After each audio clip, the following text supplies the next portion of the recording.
نزلنا الذکر وإنا له لحافظون۔ محترم سامعین کرام، قرآن کریم دنیا کی مقدس ترین کتاب ہے جسے اللہ تعالیٰ نے اپنی آخری پیغمبر پر آخری کتاب کی شکل میں نازل فرمایا۔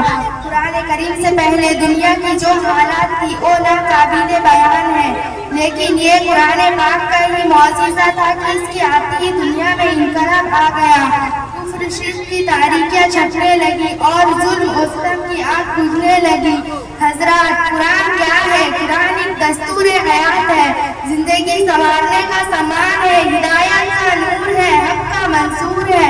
قرآن میں آ گیا، عالم میں ایک انقلاب رونما ہو گیا۔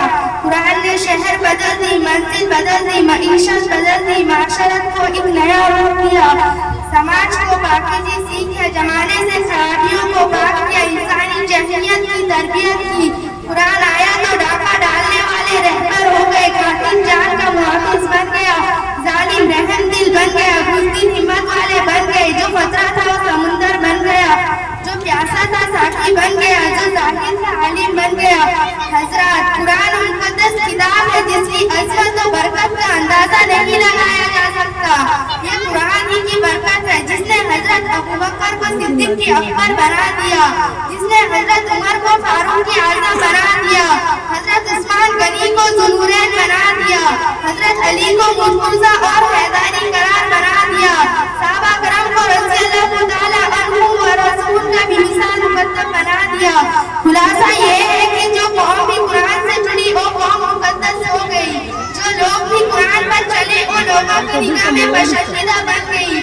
قرآن سے رہن جڑا تو لوگوں کا پیارا ہو گیا، قرآن سے کوئی کپڑے بن کر جلدان بنا تو اس کی عزت بڑھ گئی۔ اسی لیے حضور صلی اللہ علیہ وسلم نے فرمایا ہے جس کا مفہوم یہ ہے، اللہ تعالیٰ اس کتاب کے ذریعے بعض قوموں کو بلندی عطا فرماتے ہیں اور بہت سو کو ذلیل و رسوا کر دیتے ہیں۔ ہمارا ایمان ہے کہ دنیا میں قرآن مسجد جیسی کوئی کتاب ہے، نہ کوئی اس کا مقابلہ کر سکتا ہے۔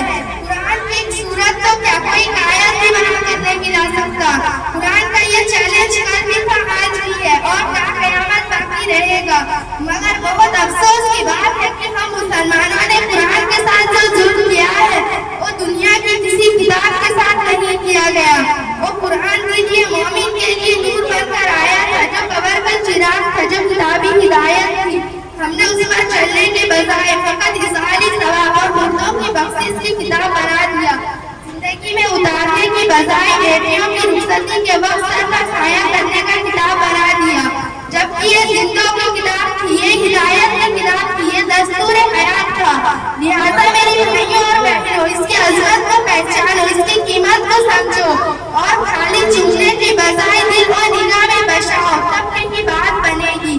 بہت آسان سودا ہے تمہارے واسطے اندر، بہت آسان سودا ہے تمہارے واسطے اندر، جو تیری زندگی قرآن پر قربان ہو جائے۔ وما علینا الا البلاغ۔ السلام علیکم۔